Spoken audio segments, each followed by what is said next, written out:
This is one of the newest Instant Pots. It's one of our favorites. It is my favorite in the kitchen. The Instant Pot Pro. So if you've just brought home your new Instant Pot Pro and you don't know how to get started, this is the video for you. We're going to walk you through getting it set up and in your kitchen so you can get cooking right away. So I'm Jen. And I'm Barbara. And we're with Pressure Cooking today. So let's go ahead and take the lid off. Okay, so your pressure cooker comes with three major parts. You've got your lid, you've got your inner pot, and then you have the housing. The housing is kind of the workhorse. It's where it's got this nice thick area where it holds the heat in. This right here is the heating plate.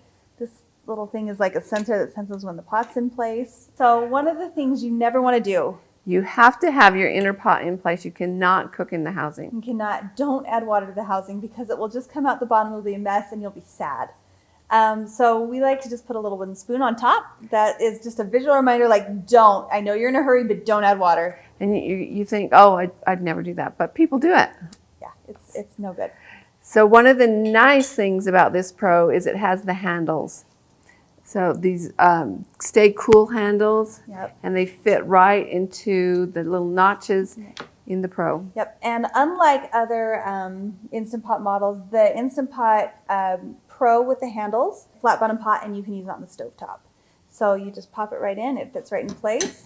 When you're stirring in it, it doesn't spin your pan. These handles hold it real nice and secure in place. I really love that feature, and it's a cool place to touch, so you don't have to have your mini mitts all the time. All right, and so the lid also has some nice new features. I'll put it down so you can see it. So it's got this really cool cover for, you've got your normal pressure release valve right here, and it just fits on top. Again, it's a little bit loose, not super loose, but it moves a little bit, so don't be worried, it's not broken.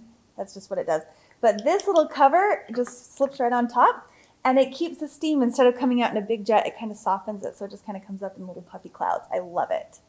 And it also has a little switch, so you just slide it down to vent it and slide it back to sealing. And it's auto. You never have to remember. If you've got it vented, when you seal it up, it automatically switches to seal. So no more like you press start and all of a sudden you see a big of pressure coming from your machine because you forgot to seal your machine. It also has this little spot in the front that you can buy an accessory to help your... It's like a quick cool tray, I think is what they call it. And the quick cool tray, if you're doing like quick cooking meals like pastas and stuff, we tested it. It really doesn't make a difference, but it does cool things off a little bit quicker for things like big meats and roasts that use a natural release. So that's not a feature I use very often, so I actually don't even keep this on there so I don't have to wash it. But Jen always keep it on there because I tend to accidentally touch things, and so unlike other models of Instant Pot lids where there's the silver parts you can't touch, if you accidentally reach in and touch it with your hand while you're doing the lid, it's not going to burn you. I love it. So the only other thing we haven't talked about is this float valve. Yeah, the float valve, which on the Pro is pink, so you can kind of tell it apart if you have another model of Instant Pot. It's easy to see when it's raised up and out of the pot. So it pops up when it's ready. I'll flip it over so you can see. I like to take my finger and stick it in the float valve to pull it up. You can just pop off the mini gasket and then you let it fall into your hand.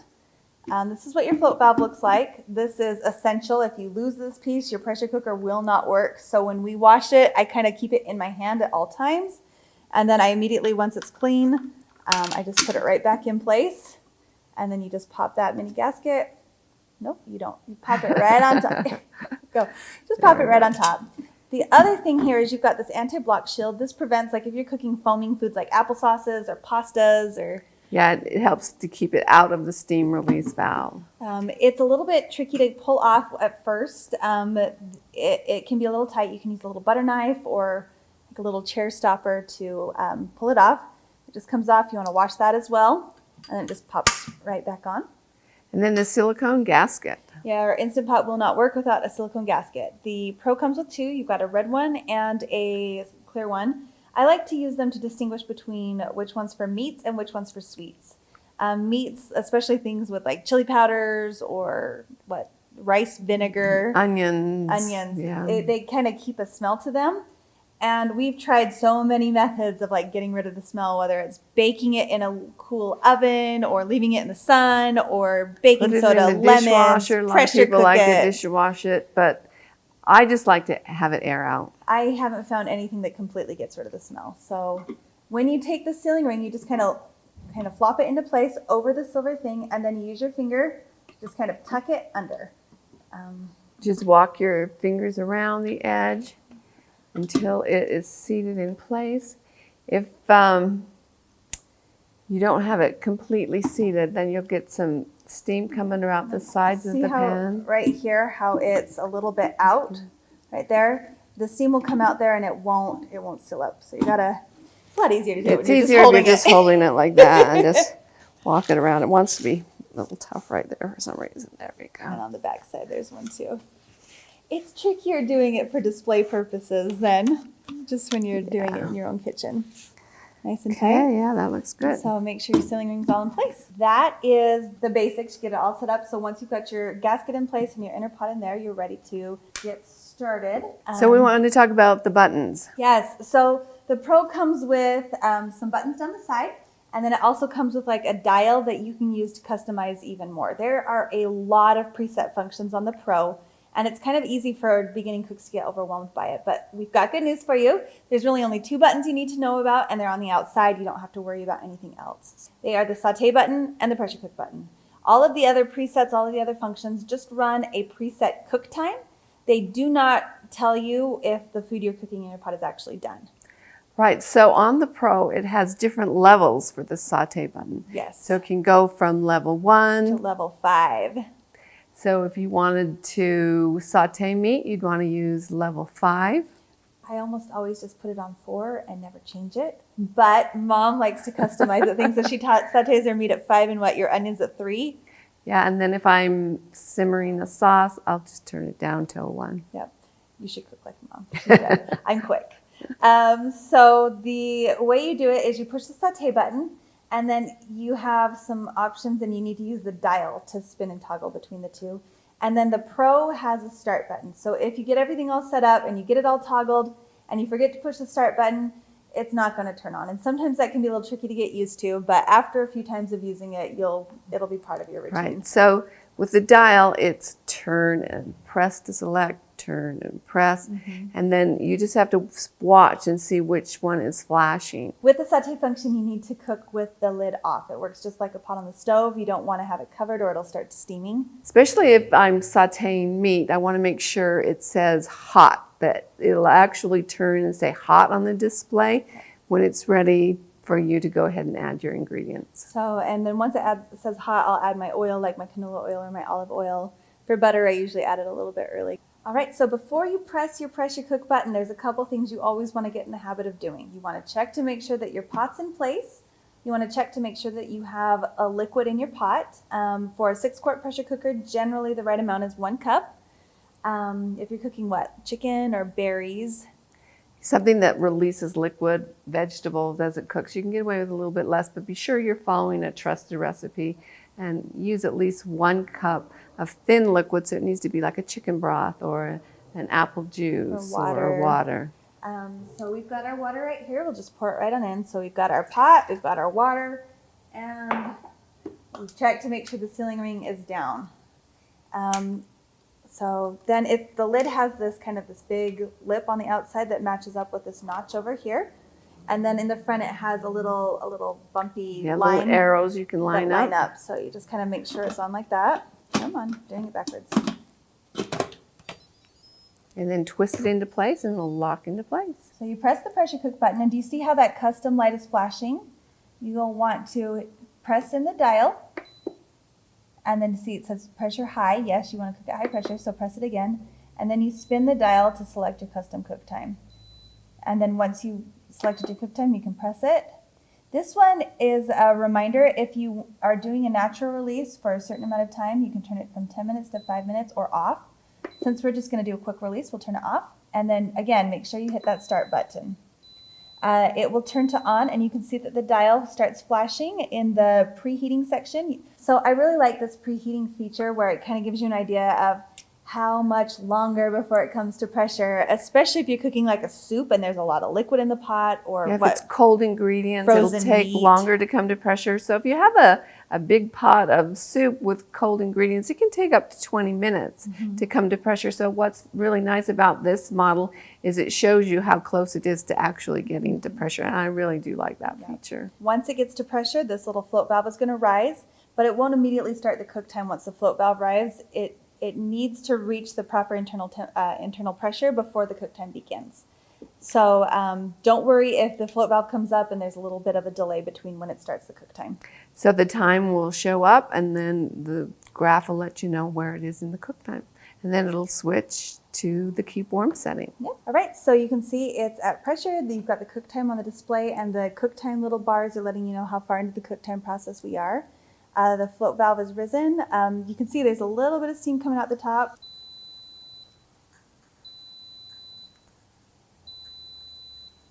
All right, so the cook time has ended, and now you have a choice whether you want to do a quick pressure release or a natural release. The recipe will usually direct you what to do. The quick release is the exciting one. You switch from seal to venting, and a bunch of billowy steam will come out the top. The natural release, You just don't do anything. The pot will automatically lower the heat and the pressure will release. So it's the easiest one, less scary. just takes a little more time. Yeah. The third release that you could do, it'd be an intermittent release. So if you're cooking foods that foam, you can just slide the thing into venting, and if any foaming starts to happen, you immediately just turn the switch back to the sealed position. Wait a couple seconds, 30 seconds, then slide it back to the venting position again to let more come out. Right, so we're going to go ahead and do a quick pressure release. Yep, here we go. Okay, so on the Pro, all we did was switch it from sealing to venting, and our float valve has dropped down. We can go ahead and open the lid. When you open the lid, you want to make sure you open it away from faces, because a lot of steam's going to pop out. So open it back like that. And then another one of the things I really like about the Pro is that they've moved where the lid fins are. They're back behind the handles, so it goes up really nice. Like that keeps it kind of more out of the way while you're cooking. It's kind of hard when you're demoing those. I'm just going to set it to the side. It's backwards for us. It's backwards. So yeah, at this point, you could leave it on the keep warm setting, or you could turn it off, depending on what you're cooking. I like the keep warm setting when I've got company coming over and I've cooked in advance, or like we've got to go get the kids. Right. Sometimes at this point, I'll turn the keep warm setting off and use the sauté function to thicken up a sauce. The one thing that sometimes I get tricked by is I'll dish everybody up and I've left the keep warm setting on and I don't get back to it until the kids are fed and the table's cleared and it's time to clean up. And then sometimes there's a little bit of, like rice especially, like once your rice is perfect, if you leave it on the keep warm setting, it tends to get a little bit dry on the bottom. But other than that, so you just unplug it and then that turns off the whole thing. You also can turn it off on the pressure cooker itself using the press the cancel button. Yes. Okay, so that's the Pro. It's got some favorite buttons that we really like. Yeah, the favorite buttons are super nice. We make rice all the time, and so we have set a favorite button that's specifically just for rice.